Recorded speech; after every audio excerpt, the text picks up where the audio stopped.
안녕하십니까, 조재팔입니다. 우리가 경매 물건을 보다 보면 재경매 사건이 많이 있습니다. 낙찰자가 대금을 미납하고 다시 경매에 나오는 거죠. 그럴 경우 입찰가를 얼마를 쓸 것인가 많은 고민이 됩니다. 이 물건이 오늘 팔렸습니다. 정업일개 2023의 31113 대지입니다. 타인 소유 건물 소재 이렇게 되어 있죠. 건물 상태가 아주 양호합니다. 건물 상태가 아주 양호하고 타인 소유 건물이라고 되어 있죠. 단순히 토지 소유자와 건물의 소유자에 따랐다. 법정기상권이 성립하지 않는다. 따라서 건물주를 압박하면 쉽게 팔아먹을 수 있지 않을까 이런 생각으로 10명이 입찰했습니다. 1789만원 700만원짜리를 1789만원에 낙찰받았다. 좀 무리수죠. 무리수입니다. 10분의 1 지분을 이렇게 높게 쓰면 안 됩니다. 자, 요 분이 낙찰을 받고 대금을 미납했습니다. 그러면 아무리 이 물건이 좋아 보인다 하더라도 이 금액 이상은 쓰는 게 아닙니다. 이 금액 이상 쓸 것 같으면 이분을 수배해서 만나는 게 낫죠. 그냥 인수하는 게 낫죠. 이분은 보증금 70만 원을 포기했죠.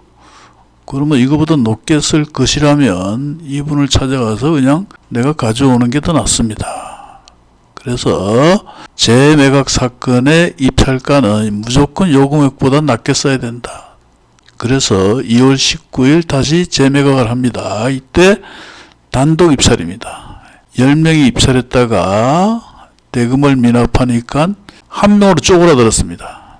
우리가 물건을 보다 보면 이렇게 높게 낙찰이 되었다가 미납을 했다. 그러면 이렇게 추정하겠죠.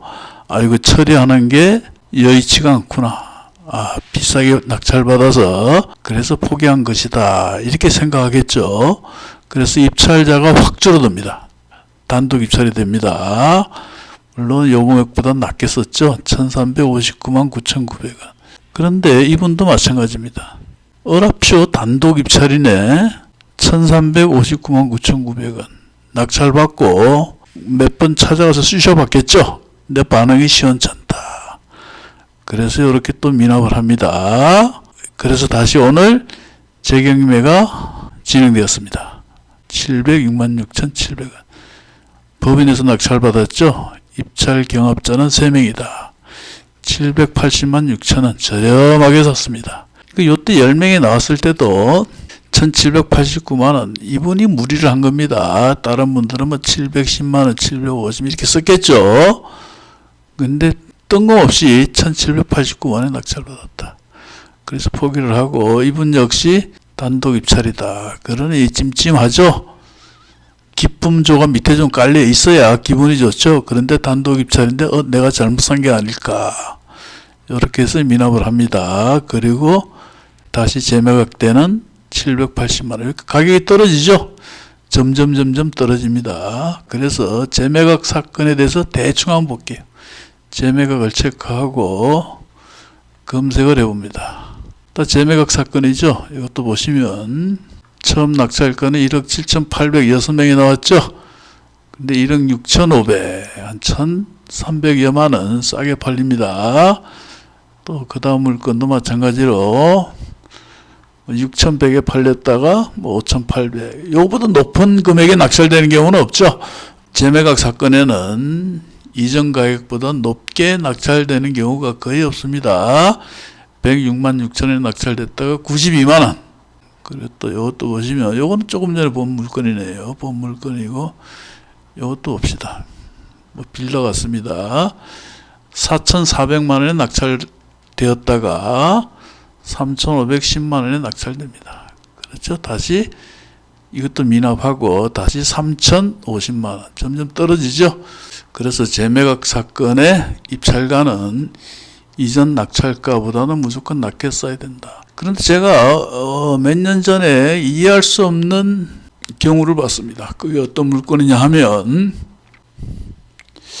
2019년쯤일 겁니다. 용인시 처인구에 이해할 수 없는 경우를 봤습니다. 여기 보시면 요 물건입니다. 요 물건 제가 답사를 하고 입찰에도 참가했었는데 이해할 수가 없습니다. 감정이 10억 7,398만 4천원, 5억 2,600까지 떨어졌습니다. 그런데 10억 8,780만 100원 이렇게 낙찰이 됐습니다. 그런데 여기 7억 5,178만 9천원일 때 유찰이 됐죠.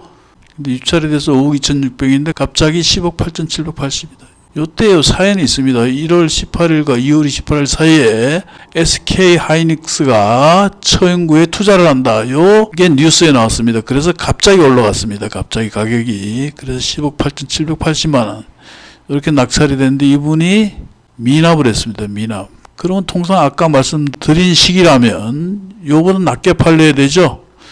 그런데 재경매 사건에서 13억 1,100만 원에 팔렸습니다. 그래서 저는 이걸 이해를 못하겠습니다. 이해를. 요 지난 가격보다 약 10억 8,700, 13억 뭐 하면 뭐 얼마로 더 쓴 거야? 10억 8,700, 11억 8천, 12억 8,700, 뭐 2억 한 3천여만을 더 썼죠. 그래서 이렇게 쓸 바에는 이 낙찰자를 만나서 이분은 보증금 5,262만 원을 포기한 거죠. 예? 그냥 5,200만 원을 날린 겁니다. 그럼 차라리 이분을 만나서 잔금을 내고 이전해오는 게 낫지 않느냐. 그렇죠? 10억 8,700이고 13억을 쓸 것 같으면 그렇다는 겁니다. 13억 쓸 바에는 이분에게 등기를 내고 다시 등기를 가져오는 방법. 당일 가능하죠. 당일 잔금을 납부하면서 바로 등기를 가져온다. 그게 훨씬 싸게 먹히지 않느냐. 그럼 이 사람도 좋지 않습니까? 이 사람도 5,260만 원을 건져오죠. 응하지 않을 이유가 없습니다. 이 사람은 그냥 보증금을 날렸죠. 그러므로 법무사한테 요 등기를 내고 다시 넘겨온다. 그게 훨씬 싸다 이겁니다. 싸다. 그런데 왜 13억 1,100만 원을 이렇게 썼을까? 이해가 가지 않습니다.